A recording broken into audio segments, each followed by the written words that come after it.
Я думаю, многие видели это видео, где начальник туристического отдела Абхазии Кристина Лакербая очень громко высказывается против российских туристов. А именно говоря о том, что люди, которые приезжают с России, имея в кармане 300 рублей, нам такие туристы здесь не нужны. Почему? Потому что они не будут пользоваться внутренним рынком, они будут кушать просто дошираки. Какого туриста мы принимаем? Тот турист, который приезжает сегодня за 300 рублей, я вас уверяю, он ничего не купит. Он будет стоять в очереди за стаканом сока, воды, то, что дают там в отеле, но на улицу он ничего не купит. Они приезжают, покупают дошираки, извините меня, да, но мы хотим, чтобы они купили там сувениров, нашу сельскохозяйственную продукцию и так далее. То есть нам такой турист, я считаю, не нужен. Конечно, после данного инцидента министр туризма Астамур Логуа уволил Кристину после всех ее высказываний. Но и русские не остались здесь в стороне. Они начали снимать отдельные видеоролики. Нищие туристы из России в Абхазии не нужны. Это слова министра по туризму в Абхазии. Была я там раза 3, и, честно говоря, вот больше не стремлюсь. Наглые, ленивые, не все. Что вы сделали для того, чтобы люди, которые приехали, привыкли ездить в Турцию, в Египет, в Таиланд, на Мальдивы или еще куда-то, где все включено, где хорошие классные условия и так далее, что вы сделали для того? Вы живете в какой-то Савдепе, застряли в 1970 году, 80-м. То, что мы сейчас с вами наблюдали, это только маленькая часть. На самом деле таких видеозаписей на сегодняшний день в интернете очень много. Но что я хочу от себя сказать касательно Кристины. С одной стороны, я могу понять, почему данный человек высказался в сторону российского туриста так громко.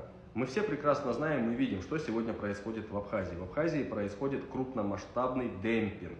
Абхазию практически всю скупили. Набережные, отели. Сегодня в Абхазии практически все отели, они являются уже узаконенно российскими. И, конечно, русский турист, он приезжает куда? Он приезжает в российский отель, он отдыхает в российский отель, он платит российскому отелю. Даже аэропорт, который сегодня стоит в Сухуми, его построили русские. И, естественно, на нем же летают русские, как с России, так и с Абхазии в Россию. Все.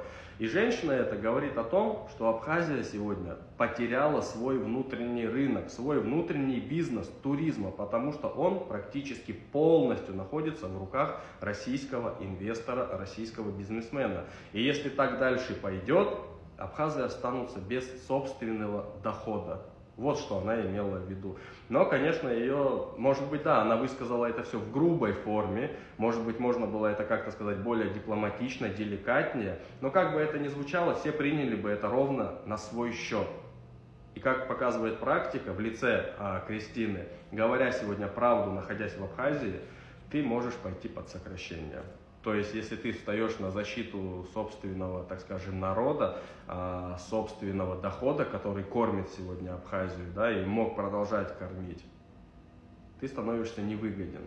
Опять же, какая правда? Когда полностью все уйдет в сторону российского инвестора, абхазы останутся без ничего. И сегодня тот же самый Астамур Логуа, который, так скажем, не дает ходу правде, какая бы она горькая и плачевная ни была, когда-нибудь останется также ровным счетом ни с чем.